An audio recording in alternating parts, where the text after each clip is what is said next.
lugar los perdidos vendrán, en libertad a ti clamarán.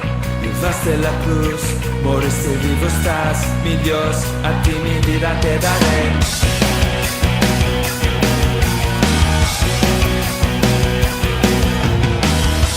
Enviaste Jesús por mi salvación, por la eternidad, en ti tengo perdón. Busqué la verdad y te encontré aquí. Mi Dios, a ti mi vida te daré. Jesús, por ti yo viviré, de ti nunca me avergonzaré. Te doy todo lo que soy. Toma, tómalo, toma, tómalo.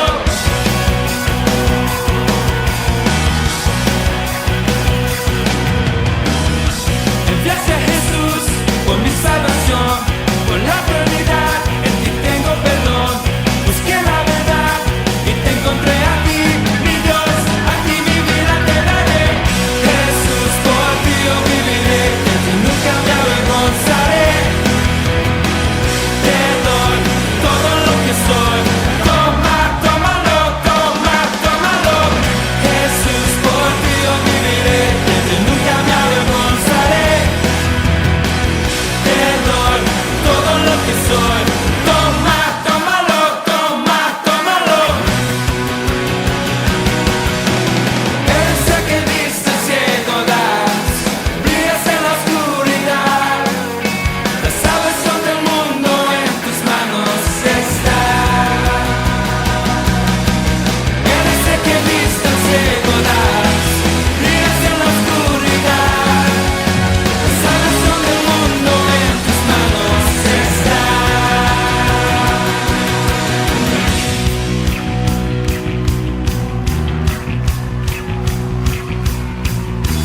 Jesús, por ti yo viviré, de ti nunca me avergonzaré. Te doy todo lo que soy. Toma, tómalo, toma, tómalo. Jesús, por ti yo viviré, de ti nunca me avergonzaré. Te doy todo lo que soy. Toma, tómalo, toma, tómalo. Jesús, por ti yo viviré, de ti nunca me avergonzaré. Te doy todo lo que soy. Toma, tómalo, toma, tómalo, toma, tómalo.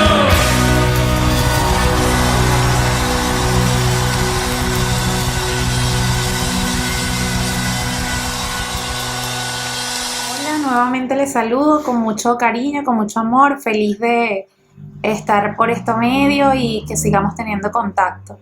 Hoy quería compartir con ustedes parte del Salmo 33, que es un salmo de alabanza a nuestro Creador. Les leo desde el verso 18 hasta el verso 21. Sin embargo, bueno, los invito a que puedan leerlo completo en sus hogares y mediten en esta palabra de alabanza y gloria a nuestro Señor. Dice así: pero el Señor vela por los que le temen, por aquellos que confían en su amor inagotable. Los rescata de la muerte y los mantiene con vida en tiempos de hambre. Nosotros ponemos nuestra esperanza en el Señor. Él es nuestra ayuda y nuestro escudo. En Él se alegra nuestro corazón, porque confiamos en su santo nombre. Y bueno, más que palabras leídas, hay que sentirlas, porque a eso nos invita la palabra del Señor, a que sintamos, a que adoremos al Señor en espíritu y en verdad, a que realmente cuando digamos que confiamos en el Señor, no sea solamente de la boca hacia afuera, sino que entendamos lo que estamos diciendo, lo comprendamos y lo sintamos realmente. Que confiamos en el Señor más allá de cualquier situación y circunstancia que estemos pasando y que siempre alabemos su nombre. Ya que como nos dice esta palabra, el Señor siempre nos ha rescatado de la muerte y nos mantiene con vida en tiempos de hambre. Esto habla en términos espirituales de que, bueno, el Señor nos rescató, nos salvó y nos sacia con todo su amor, con su palabra día tras día. Gracias por compartir con nosotros este domingo nuevamente. Hola hermanos, ¿qué tal? Muy buenos días. Los saludo en el amor de Cristo. y en esta mañana les quiero compartir un poema que ha sido de bendición para mi vida y se llama El poder de la cruz. Estuve en la oscuridad y ahora en la luz. Estuve ciego y ahora veo. Fui pecador y ahora santo. Estuve atado, ahora libre.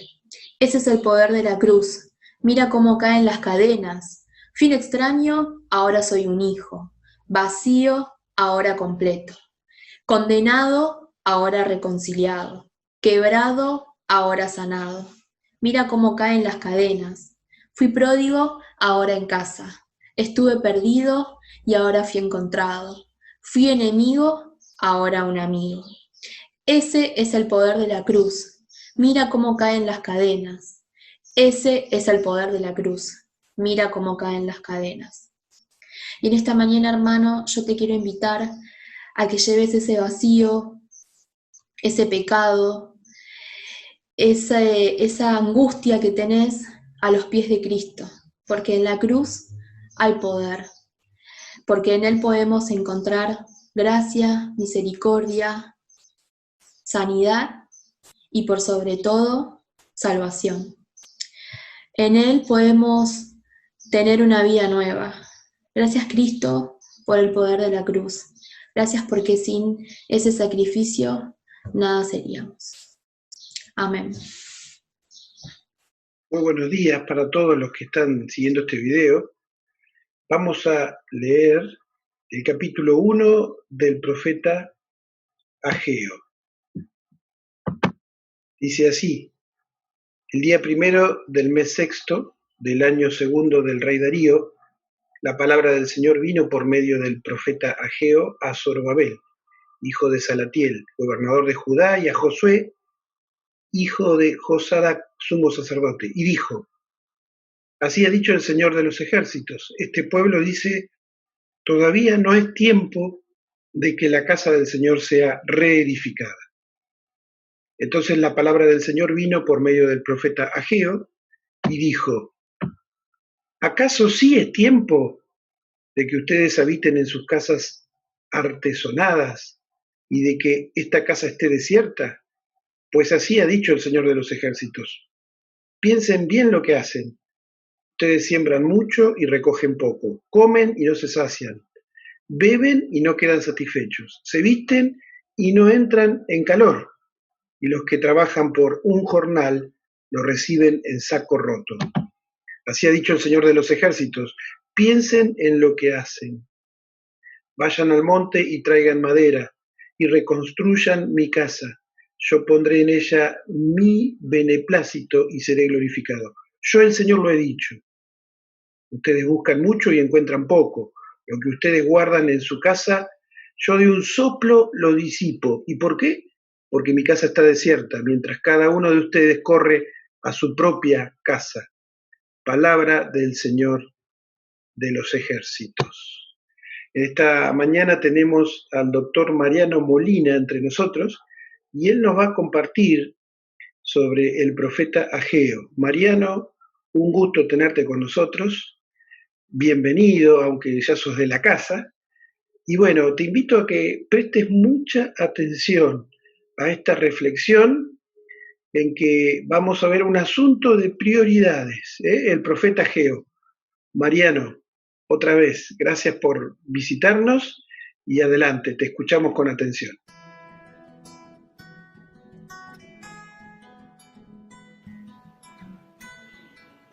Un viejo refrán señala que lo urgente no te haga perder de vista lo importante.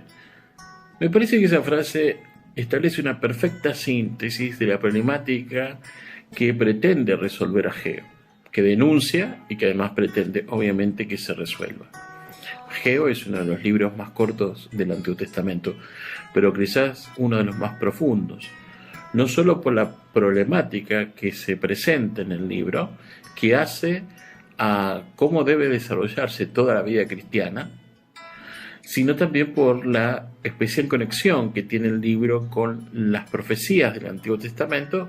De hecho, obviamente es un libro del Antiguo Testamento, y el cumplimiento de esas profecías que se pretenden en el Nuevo. Ageo no solo es un excelente nexo conductor entre ambos testamentos, sino también la garantía del cumplimiento de la profecía que existía ya de hacía varios cientos de años atrás. Pero antes de desarrollar más expresamente y más profundamente el tema que yo vengo a plantearte en este video, te pido que me acompañes a ver un pequeño video introductorio que nos va a dar un panorama de lo que se trata Ageo, de cómo es su estructura y los aspectos históricos del libro, que nos va a servir de base para tratar el tema que yo quiero tratar. Y desde ya te anuncio cuál va a ser el tema que vamos a hablar. Un asunto de prioridades. Pero bueno, después de unos minutitos, acompáñame a ver el video, ¿sí? Ya nos encontramos de nuevo.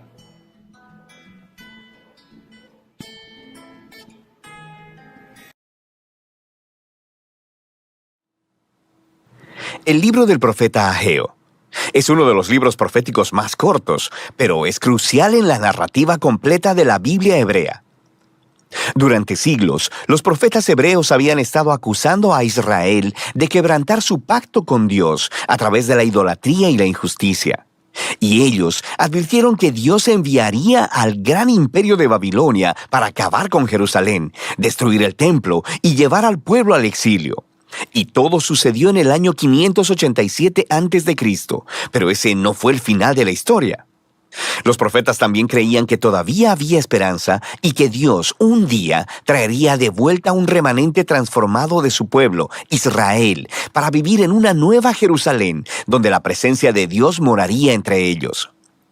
Ahora, cuando nos volvemos a Ageo, el año es 520 a.C., casi 70 años después del exilio, y el imperio babilonio había recientemente colapsado y el mundo ahora es gobernado por los persas. Ahora, los persas permitieron el regreso de cualquier israelita exiliado que quisiera volver a Jerusalén, la cual todavía estaba en ruinas. Así que, bajo el liderazgo de un sumo sacerdote llamado Josué y de Zorobabel, un heredero del linaje de David, un grupo de exiliados regresó y comenzó a reconstruir la ciudad y sus vidas. Recuerda la historia del libro de Esdras en los capítulos del 1 al 6. Así que tenemos altas expectativas y el futuro parece muy brillante, pero en realidad no lo es, por lo menos desde el punto de vista de Ageo. El libro consta de 4 secciones que resumen el mensaje de Ageo, dado al pueblo de Jerusalén en el transcurso de 4 meses. Él inicia acusando al pueblo de tener las prioridades equivocadas. Sí, ellos han regresado a Jerusalén, pero están gastando todo su tiempo y sus recursos reconstruyendo sus propias casas lujosas, mientras que el templo todavía está en ruinas debido a la destrucción de hace 70 años. Así que Ageo pregunta, ¿son sus casas en realidad más importantes que su lealtad a Dios? Esta negligencia, dice Ageo, es equivalente a la rebelión contra el pacto de sus ancestros, y esa es la razón por la que la tierra sigue siendo improductiva, la razón por la que han sido azotados con hambruna y sequía. Y aquí Ageo está citando la lista de las maldiciones del pacto en el libro de Deuteronomio. Así que las palabras retadoras de Ageo son seguidas por la historia de la respuesta del pueblo. Recuerda también la historia en Esdras capítulo 5. Se nos dice que Zorobabel, Josué y el remanente del pueblo son provocados y motivados por el mensaje de Ageo. Ellos empiezan a reconstruir el templo. Así que en la siguiente sección, Ageo continúa un mes después y aborda algunos de los problemas de las expectativas rotas que había entre el pueblo. De manera que el templo que están reconstruyendo es poco impresionante. No se compara en nada con la gloria del templo de Salomón, que se construyó ahí hace 500 años. Así que la moral para terminar el proyecto estaba muy baja. Así que Ageo le recuerda al pueblo acerca de las grandes promesas proféticas del reino futuro de Dios y acerca de este templo. Él hace referencia a los profetas anteriores a él, especialmente a Isaías y a Miqueas, sobre la nueva Jerusalén, la cual sería el lugar desde donde Dios redimiría a todo el mundo, y donde todas las naciones vendrían y participarían en el reino de Dios, resultando en una era de paz. Así que el templo juega un rol clave en los planes de Dios para el futuro, y Ageo llama al pueblo a trabajar con esperanza a pesar de las circunstancias decepcionantes. En la tercera sección, Ageo continúa 2 meses después con un llamado a ser fieles al pacto, y él inicia una conversación con algunos sacerdotes sobre la pureza ritual. Recuerda todas las ideas claves del libro de Levítico. Él dice, si alguien va y toca un cadáver y se vuelve ritualmente impuro o marcado por la muerte, y luego van y tocan algo de comida, la comida también es impura. Y los sacerdotes, conociendo el libro de Levítico, dicen, sí, es impura. Y luego Ageo convierte esto en una parábola. Él dice que es lo mismo con el pueblo de Israel y lo que están poniendo en sus manos para reconstruir el templo. Si esta generación no se humilla, si no se vuelven de su injusticia y apatía, Ageo dice que lo que sea que construyan con sus manos, incluyendo el nuevo templo, será impuro también. El reto de Ageo es que solo a través del verdadero arrepentimiento y de la fidelidad al pacto es que sus esfuerzos resultarán en la venida del reino y la bendición de Dios. Así que, en cierto sentido, el futuro de Israel descansa en sus manos. Dios está esperando que su pueblo le sea fiel. Así que la elección que Ageo está poniendo delante de la generación de los exiliados es muy similar al reto que Moisés puso delante de la generación en el desierto antes de entrar a la tierra. Su obediencia llevará a la bendición y al éxito, mientras que la infidelidad les llevará a la ruina. El libro concluye con un resumen de Ageo sobre la esperanza futura del reino de Dios. Él hará de la Nueva Jerusalén el centro de su glorioso reino internacional, y a partir de ahí confrontará y derrotará la maldad entre las naciones. Él le recuerda al pueblo sobre la derrota de Faraón en la historia del Éxodo. Dios cumplirá su promesa a David y establecerá al rey de su linaje. Y en los días de Ageo, eso estaba representado por Zorobabel. Y así el libro termina con un tema flotando en el aire, la elección de un futuro brillante. Así que la pregunta es, ¿será la generación de Ageo fiel a Dios? ¿Experimentarán el cumplimiento de todas esas promesas? ¿Será fiel Zorobabel? ¿Será que él es el rey mesiánico? Y para averiguarlo, simplemente tienes que seguir leyendo los últimos 2 libros de los profetas Zacarías y Malaquías. Pero puedes ver cómo este breve libro contiene un gran reto para toda generación del pueblo de Dios, que nuestras elecciones realmente importan, y que la fidelidad y la obediencia del pueblo de Dios es parte de cómo Dios ha elegido cumplir sus propósitos en el mundo. Así que esta sorprendente verdad debe motivar al pueblo de Dios a la humildad y a la acción, mientras ellos esperan el reino venidero de Dios. Y ese es el mensaje del libro de Ageo.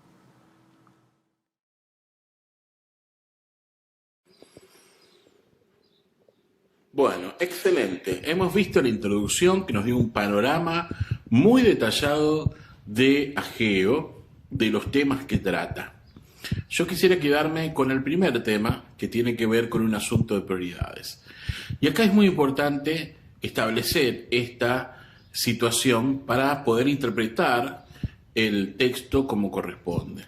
Porque podemos correr el riesgo de pensar, si lo leemos superficialmente, que Dios es un ser egoísta, porque podemos pensar desde la lógica humana que Dios dijo, bueno, vivan en carpas, duerman como pueden, primero terminen el templo y después se dedican a sus casas. ¿Es eso lo que está diciendo Ageo?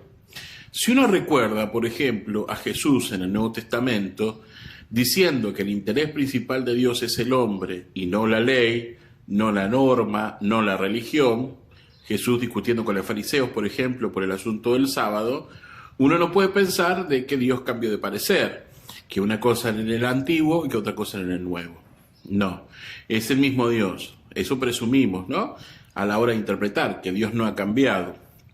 Entonces, ¿qué es lo que está pasando en realidad en Ageo capítulo 1? Lo que está pasando es que hay que entender el contexto cultural, ¿sí?, histórico de esa situación.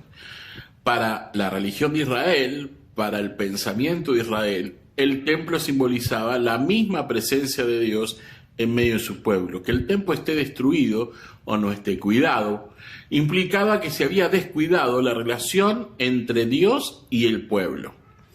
Por otro lado, hay algo muy importante que ahora lo vamos a leer, lo vamos a marcar específicamente en el texto, pero está claro que Israel había trastocado las prioridades, había puesto lo urgente por encima de lo importante. Eso es como equivalente a poner el carro enfrente del caballo. Por más que sean buenas las intenciones, no se va a ningún lado.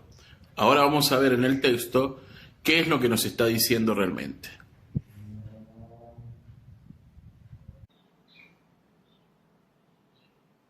Siguiendo esa línea que te venía diciendo, acompáñame a leer Ageo capítulo 1 a partir del verso 2.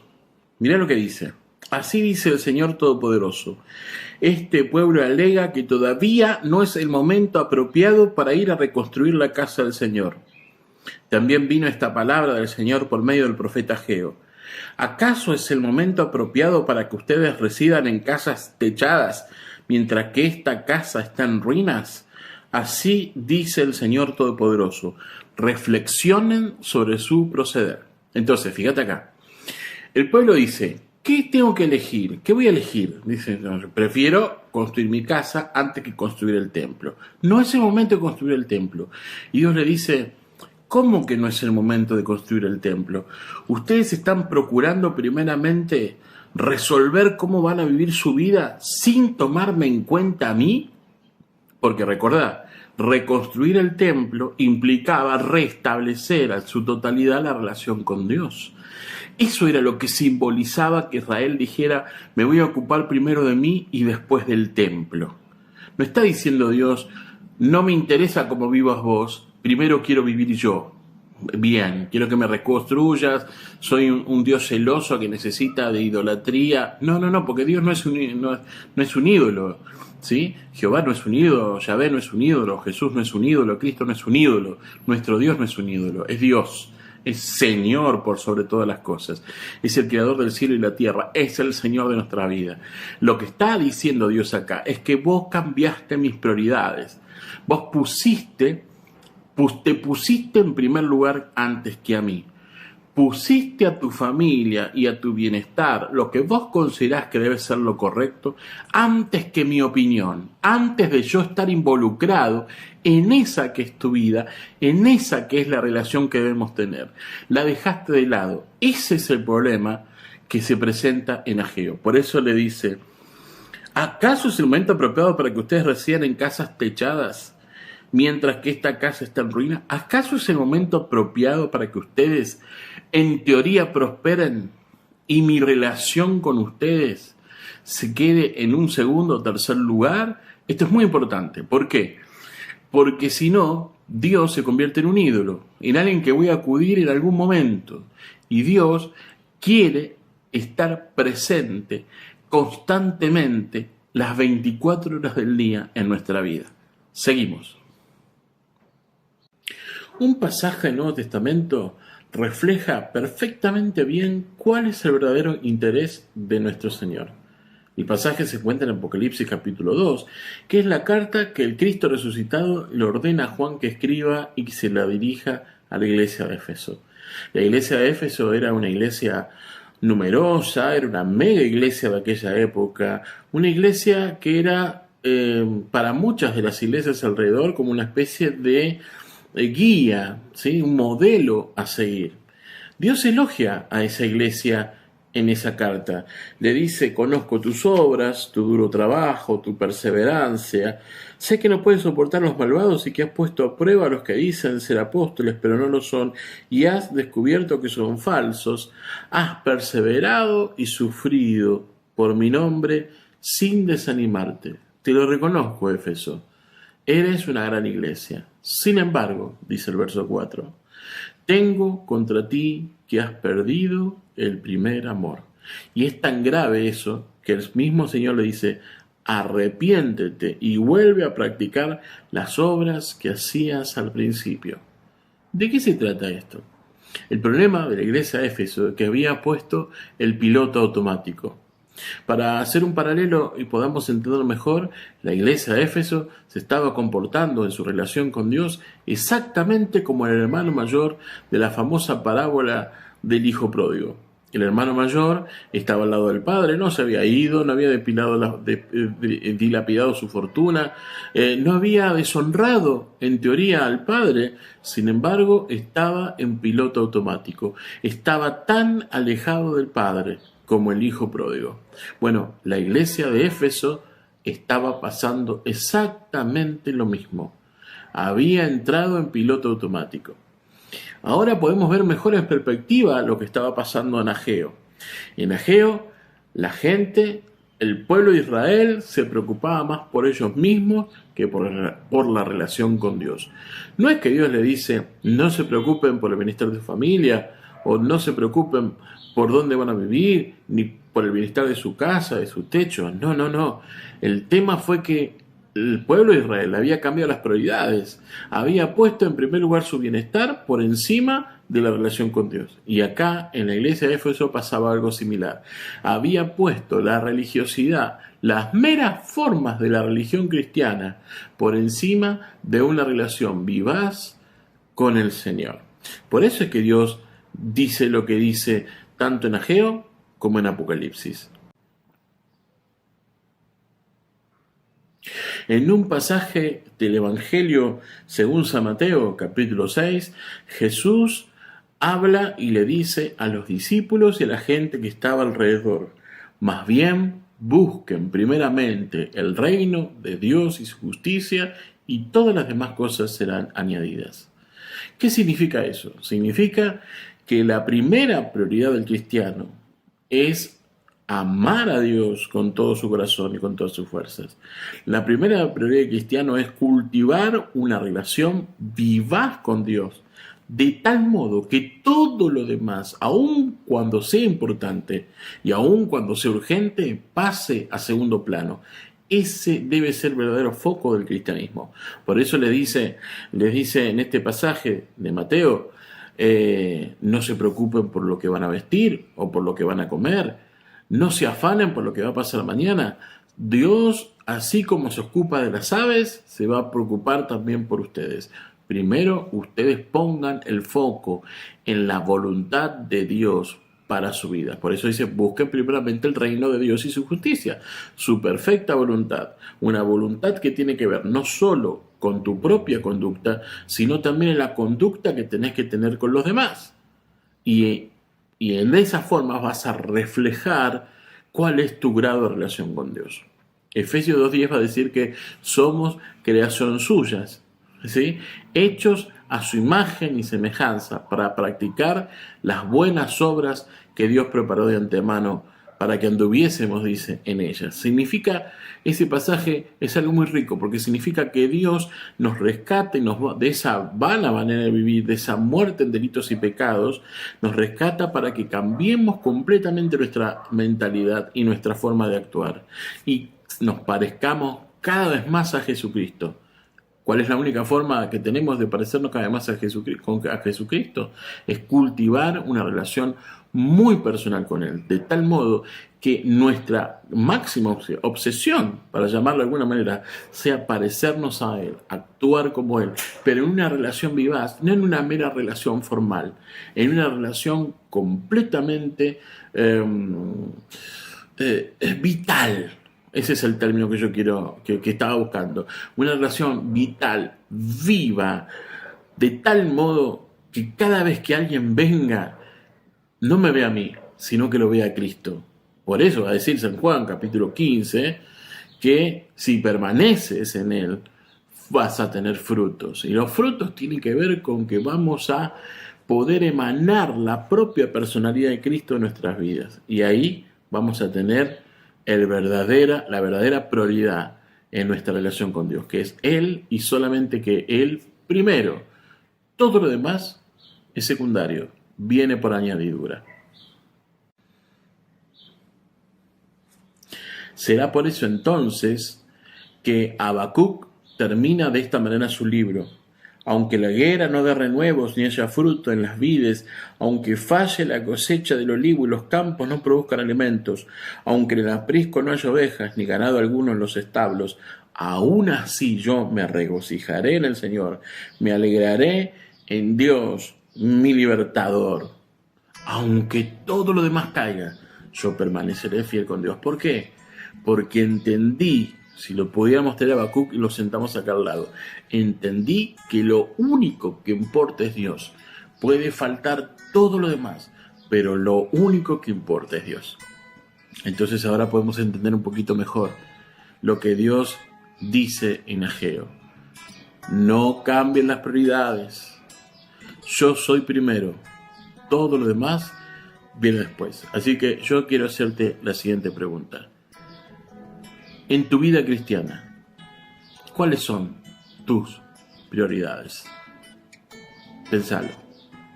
Porque dependiendo de la respuesta que des, vas a conocer cuál es la calidad de tu relación con Dios.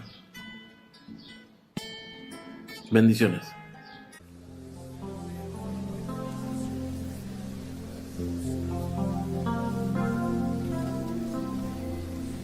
A ti, el alfa y la omega, el principio y el fin, y el gran yo soy, me rindo. A ti, el todopoderoso, el que es y que será, y el gran yo soy, me entrego. Yo quiero que gobiernes mi vida. Me doy en sacrificio a ti. Yo quiero que ordenes mi siempre viva en tu voluntad.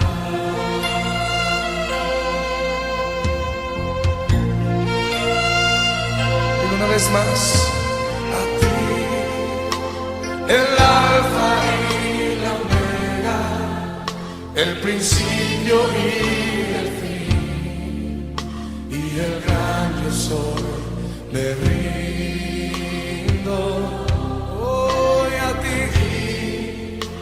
El todopoderoso, el que es y que será, y el gran yo soy, me entrego.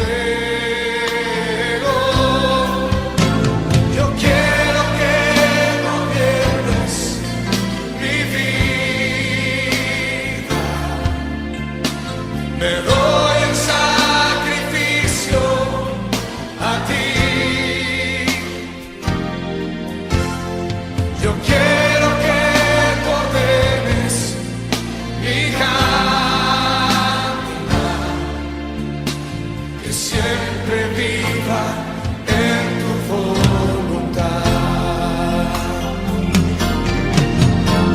Yo quiero que gobiernes mi vida. Me doy en sacrificio a ti. Y yo quiero que tú ordenes mi caminar, que siempre viva en tu voluntad, que siempre